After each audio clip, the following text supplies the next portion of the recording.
Good morning 8th class. आपकी वही हिंदी नवनिधि इकाई 2 का पाठ ग्रामश्री। बच्चों आज आपको ये ग्रामश्री पाठ आपका पाठ इकाई 2 का पाठ है ग्रामश्री कविता। इसकी हम व्याख्या आपको बताएंगे बच्चों। कल तक मैंने आपको 10 अवतरण की व्याख्या बताई थी, आज हम 11वां पढ़ेंगे। देखिए, गंगा के किनारे की सुंदरता का वर्णन यहाँ पर कवि ने किया है। वो बोलते हैं, बालू के सांपों से अंकित गंगा की सतरंगी रेती। गंगा नदी की जो सतरंगी रेती है, 7 रंग की जो रेत है, जो रेत गंगा के किनारे फैली हुई है, जिस पर सूर्य का प्रकाश पड़ता है और वो इंद्रधनुषी रंग में 7 रंग में चमकने लगती है। तो उस रेत पर बालू के सांपों से अंकित, यानी कि उस रेती पर वो रेत बालू के सांपों से अंकित है, यानी कि उस रेत पर बालू के सांपों के निशान बने हुए हैं। गंगा नदी का किनारा है, किनारे पर रेत पड़ी हुई है, रेत पर सूर्य का प्रकाश पड़ रहा है, प्रकाश पड़ने से वो रेत 7 रंगों में चमक रही है।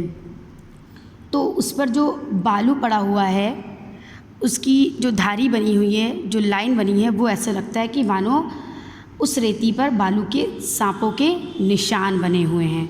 बालू के सांप वहाँ पर हों, यानी टेढ़े मेढ़े जो निशान बने हुए हैं वो सांप की तरह लग रहे हैं। बालू के सांपों से अंकित, बालू के सांपों से अंकित है, चिन्हित है, बना हुआ है गंगा की सतरंगी रेती। गंगा की सतरंगी रेती बालू के सांपों से चिन्हित है, उस पर बालू के सांप बने हुए हैं। सुंदर लगती सरपत छाई, और गंगा के किनारे सरपत से ढकी हुई तट पर तरबूजों की खेती, यानी गंगा नदी के तट पर जो तरबूजों की खेती हुई है वो पत्तों से छाई हुई है और वो बहुत ज़्यादा सुंदर लग रही है। बच्चों, खरबूज, तरबूज, खीरा, ककड़ी, ये सब नदी के तट पर रेतीली मिट्टी में होता है। तो कह रही हैं, यहाँ पे कवि कह रहे हैं कि गंगा के तट पर जो तरबूजों की खेती है, पत्तों से छाई हुई तरबूजों की खेती देखकर बहुत सुंदर लग रही है। बच्चों, बहुत सुंदर प्रकृति चित्रण, बिल्कुल चित्र अंकित हो जा रहा है दिमाग के सामने कि बस हमें एक दृश्य सामने आ जा रहा है। वहीं पर अंगुली की कंघी से बगुले कलगी संवारते हैं कोई। कलगी ऊपर वाला बाल होता है, जैसे मुर्गी की कलगी होती है बगुले की। तो वहीं पर बगुले एक पैर से खड़े होकर दूसरे पैर से की अंगुली से अपने बाल को संवार रहे हैं, हिला रहे हैं। उसे देख करके ऐसा लग रही है अपना बगुले एक पैर से खड़े हैं और एक पैर से अपने बाल को, अपने कलगी को छू रहे हैं। तो उसे देखकर ऐसा लग रहा है कि मानो वो पैरों की उंगलियां उसकी कंघी हो और कंघी से वो अपने बालों को संवार रहे हैं गंगा नदी के किनारे।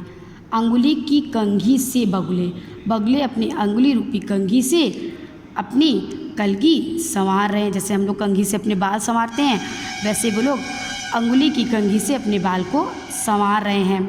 वहीं नदी के किनारे तिरते जल में सुरखाब, तिरते तैर रहे हैं जल में सुरखाब पक्षी, ठीक है, चमकदार पक्षी होता है सुरखाब। तो कह रहे वहीं जल में सुरखाब पक्षी तैर रहे हैं। और पुलिन, गंगा नदी के किनारे जो पुलिन तट किनारा होता है, उस किनारे पर मगरौठी, ये भी तरह का पक्षी, रहती सो रही है। यानी गंगा नदी के किनारे बगुले एक पैर से खड़े होकर अपने कलगी को छू रहे हैं, जिसे देखकर ऐसा लगता है कि वे अपने बालों को कंघी से संवार रहे हैं, उंगली रूपी कंघी से संवार रहे हैं।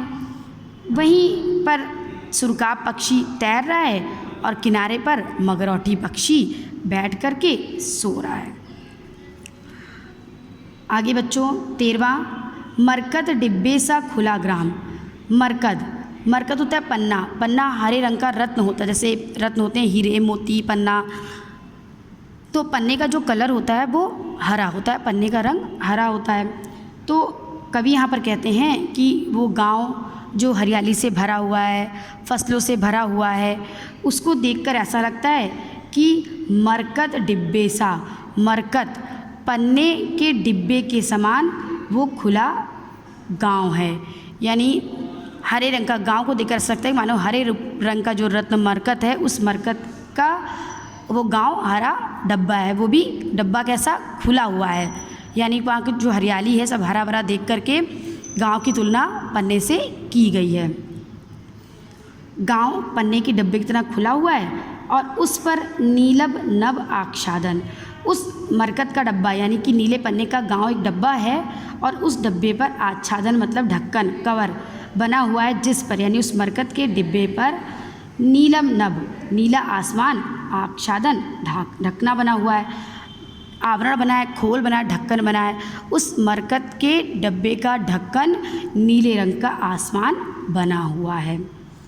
पूरे देखिए बच्चों, पूरे गांव में ये जो ग्रीनरी है ये ऐसा लग रहा है मरकत का डब्बा है और ये जो नीला आसमान इसके ऊपर ऐसे छाया है, ऐसा लगता है कि मरकत के डब्बे पर नीले रंग के आसमान का कवर पड़ा हुआ है, ढक्कन लगा हुआ है। निरुपम, जिसकी उपमा ही ना की जा सके।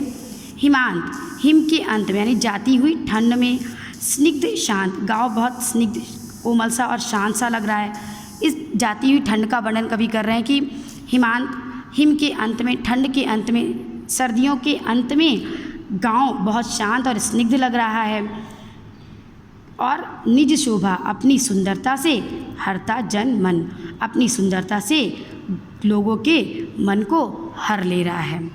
तो बच्चों ये आपका पाठ ख़त्म हो गया है। अब आपको जो भी इसमें से क्वायरी होगी पूछ लीजिएगा, जिसको जो चीज़ नहीं समझ में आएगी। समझ में आएगी ना कि गांव की सुंदरता का अद्भुत वर्णन, अद्वितीय वर्णन, गांव की सुंदरता बिना किसी मिलावट के होती है, प्राकृतिक सुंदरता होती है। सबके मन को वहाँ की सादगी, वहाँ की सुंदरता, खेत, घर, नदियाँ, तालाब, पक्षी, ये सब सबके मन को हर लेते हैं। तो इसी एक सुंदरता का यहाँ इस पूरे पाठ में कवि ने वर्णन किया है। तो बच्चों इसको पढ़ लीजिएगा, फिर इसके बाद हम आपको इसकी व्याख्या करवाएंगे। ठीक है, bye and take care everyone.